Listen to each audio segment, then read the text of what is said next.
In example 2, we're going to go through the same steps one more time with a different system. So we have our coefficients that we need to put into our augmented matrix along with our constants. So our x's go first, then our y, and then our constant in both ones.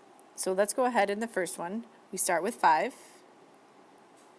and then our coefficient of y is 1, and our constant is 1.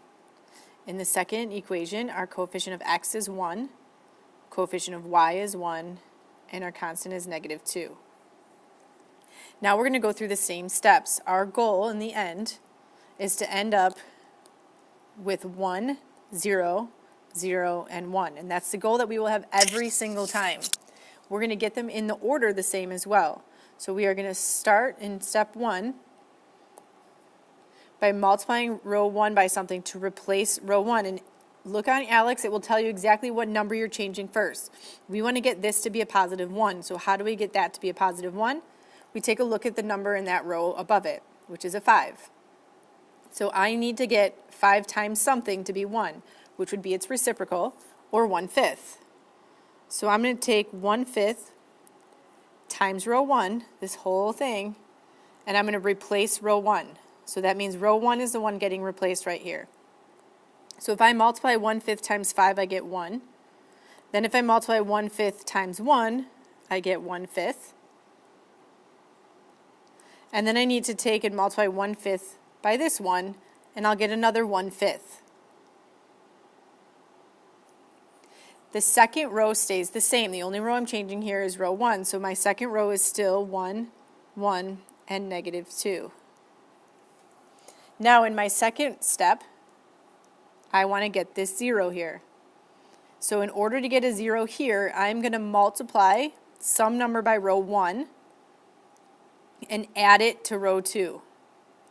So if I think about right now in row 2, that number that I want to be 0 is a positive 1. So I'm going to multiply by its opposite up here before I add it. So the opposite of 1 is -1. So I'm going to multiply by -1 to row 1, and then I'm going to add it to row 2. So here's my row 1. I'm going to take -1 times 1, add it to 1, and that gives me 0. Then I need to take -1 times 1/5 and add it to 1. So again, I'm taking -1 times 1/5, adding it to 1, and remember I'm replacing row 2, so that answer is going to come right in here, and that's going to be 4/5. Then I have to take -1 times 1/5 and add it to -2 to replace row 2, and that will give me -11/5. Remember, if you're having trouble understanding any part of this, make sure you raise your hand so I can explain it. Now as we come to part 3, I want this in row 2 to become a 1. I'm sorry, go back to row 2 real quick. We need to fill in. Row 1 did not change, so let's keep those the same. So this is still 1/5 and 1/5. Now if we look at the third part, we want to get this to be a 1. So we need to multiply something by row 2, and we're replacing row 2 again. So I need to multiply 4/5 by some number to get 1, which again, multiplying to get 1 is just multiplying by the reciprocal.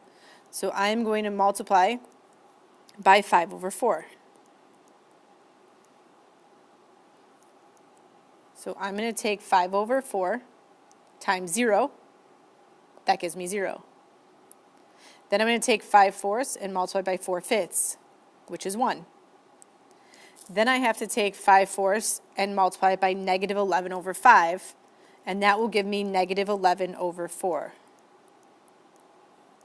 My first row did not change, so I'm going to keep that as 1/5 and 1/5.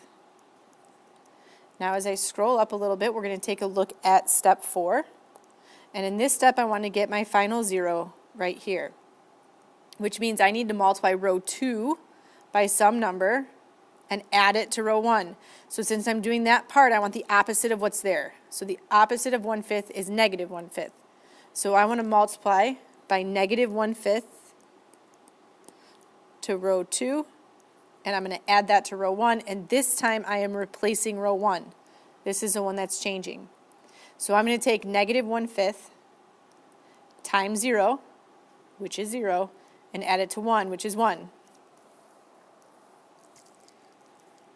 Then I'm going to take negative 1/5 times 1, which is negative 1/5. Add it to 1/5 gives me 0.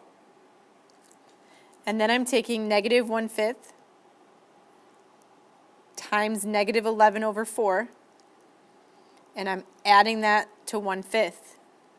That gives me 3/4. So this here is 3/4. My second row I am not changing at all, so that's going to stay negative 11 over 4.